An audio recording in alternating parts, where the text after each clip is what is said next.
Retour en France, on va parler politique, mais oui, dans 2 semaines, c'est le premier tour des élections législatives. On va s'intéresser à une circonscription particulière ce matin vers Saint-Tropez, la 4e circonscription du Var, symbolique, puisque c'est celle où se présente Éric Zemmour. Regardez, vous allez voir à l'écran le nom de tous les candidats qui se présentent à cette députation.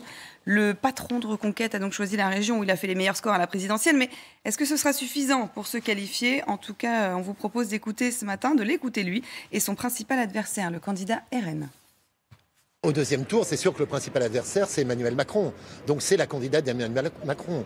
Et c'est elle qui a porté et qui demain va porter tous les projets d'Emmanuel Macron.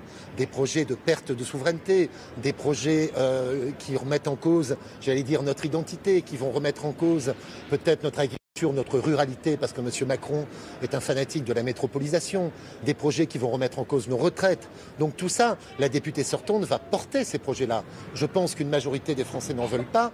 Ici, 57% des Français ont voté pour Marine Le Pen au deuxième tour de la présidentielle dans la circonscription.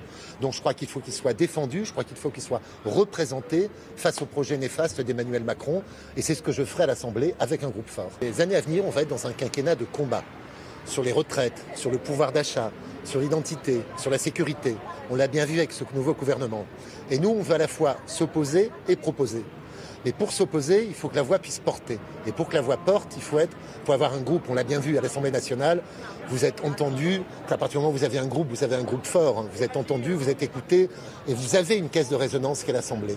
Donc, en effet, pour avoir une opposition puissante, les électeurs se tournent vers le Rassemblement national et vont se tourner vers le Rassemblement national. Comment est-ce que vous avez vécu l'arrivée ou le parachutage, comme diront certains, d'Éric Zemmour dans la circonscription? Avec un peu de surprise, c'est vrai, parce que pour quelqu'un qui prône l'enracinement, c'est un peu bizarre. Mais bon, voilà, c'est ainsi, j'en prends acte. Éric Zemmour a fait 14% au premier tour de la présidentielle, Marine Le Pen a fait 32%. Donc je pense que les électeurs savent très bien, peuvent être séduits, parce que M. Zemmour a une notoriété que je n'ai pas, je ne vais pas dire le contraire, peuvent être séduits par l'aspect notoriété.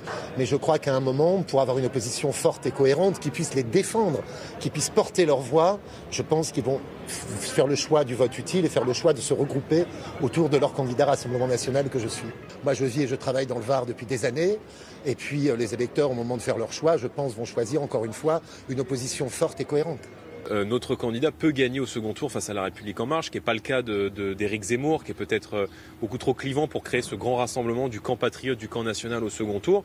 Et puis c'est surtout une circonscription où Marine Le Pen a réalisé 57% des voix lors de l'élection présidentielle. Notre candidat était déjà candidat il y a 5 ans, il connaît bien le terrain, il n'est pas arrivé il y a quelques jours dans la circonscription.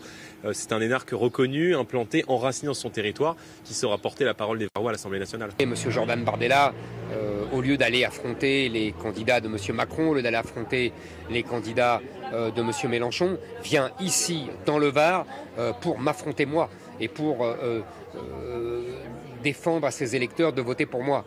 On voit où sont les priorités du Rassemblement national. Moi, j'ai, en tant que président de Reconquête, choisi de ne pas présenter de candidat contre Marine Le Pen, contre Nicolas Dupont-Aignan et contre Éric Ciotti.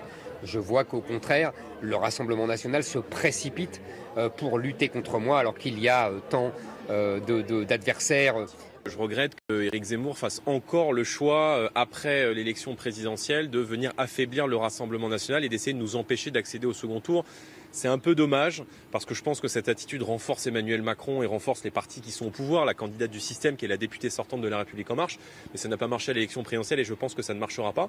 Et moi, je suis venu appeler l'ensemble de nos électeurs à aller voter, parce que je pense que dans le Var, on peut faire le grand chelem et qu'on peut gagner plusieurs circonscriptions pour porter évidemment la parole du Var à l'Assemblée nationale.